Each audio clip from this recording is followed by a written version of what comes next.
Do you like cheese? Do you like things that are corny?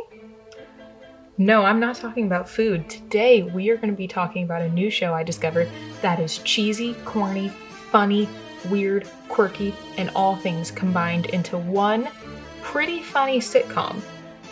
So if you're watching this, I'd like to welcome you to the B Horror Corner for today's episode on Holliston.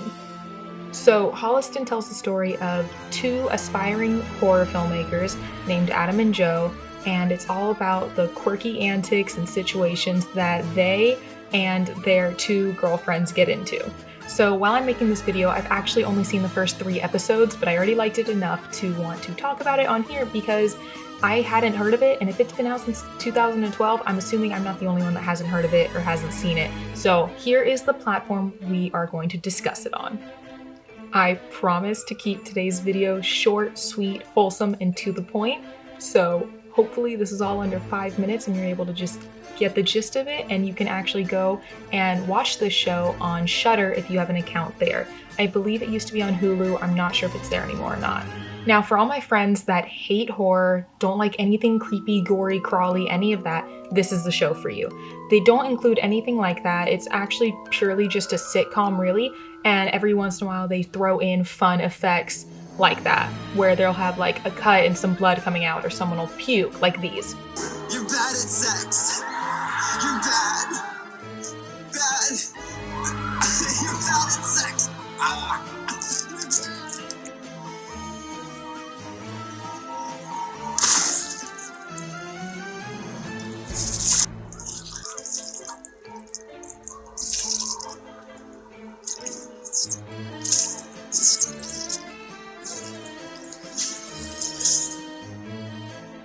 Now, if you can get past that, then this is a good show for you.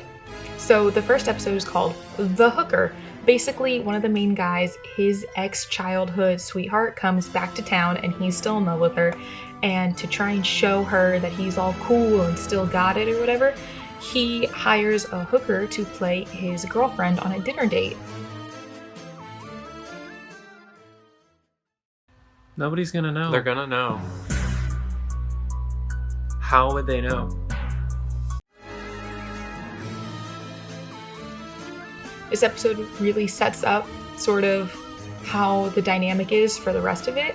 Basically, you find out that the main actor has an imaginary friend who, well, let's just say he looks like this.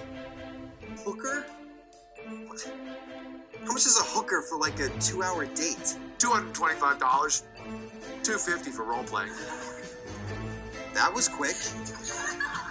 And specific. Now, after I look at him, all I see is just like the Hormone Monster. I know they're not the same thing at all, but in my mind, those two characters could be just like intertwined, and that's the Hormone Monster for this show. Well, you get it. And the two main guys, Adam and Joe, they actually work at like a low-budget cable company, and their boss looks like this. I still can't believe anyone tunes in for your horror movie garbage. People are tuning in? No. We love 80s rockers here. This is a place of love for that. Now, for all of my friends that are in filmmaking, there's a lot of like, I wouldn't say breaking the fourth wall, but there's a lot of references that are made to other horror movies, and then they also like to make a lot of jokes of like, oh, well, we didn't like that because we found out you're not already going to be in season 2, or oh no, we had to do that because we didn't give that character a line, and jokes like that. I think something about this show that really works for it and makes people want to watch it is that it's very easy to watch, especially if you're just tired or bored and just exhausted and you don't want to think, you're just completely brain dead. You just sit down and put this on and you can just burn through them like nothing, and it's just an easy watch. There's like nothing complicated or serious about them. It's just fun.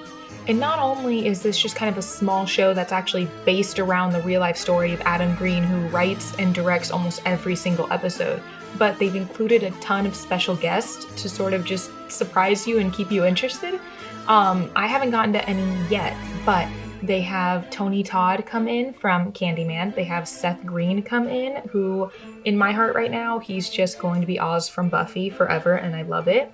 They also have James Gunn in an episode, so they kind of really include a bunch of them, even though there's only 2 seasons. Something that first kind of, I don't want to say caught me off guard when I started watching the show, but kind of made me be like, was the fact that they use a laugh track. At first, it kind of bothered me, and then the more I watched it, I for some reason loved it, because it's just adding to the fact that it's such a cheesy show. Like, it fits really well with the aesthetic that they've made. Now, if you watch the show and like it, many people are speculating that Shudder is going to attempt to pick up the show for its 3rd season and actually produce it, so fingers crossed, and let's see what happens. Also guys, just keep in mind I will be referencing movies and TV shows that are on Shudder often, probably because I just got the account and I love it. So if any of you are interested and something is only available there to watch, you can get a 7-day trial, or I think there was also a 30-day trial if you just find the code online somewhere, and just see if you like anything from there. And then after that, it's only like $5 a month. It's not bad at all. Sorry, this turned into like a promotion for Shudder. Yeah, go get an account with them. That's not the point of this episode though, but they're great. I mean, when you have a cover for your show like this,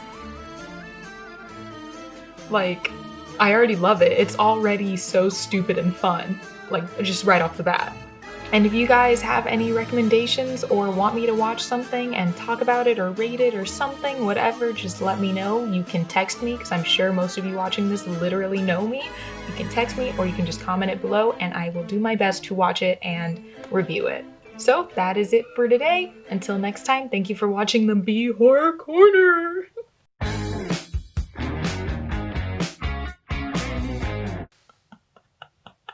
I'm stupid.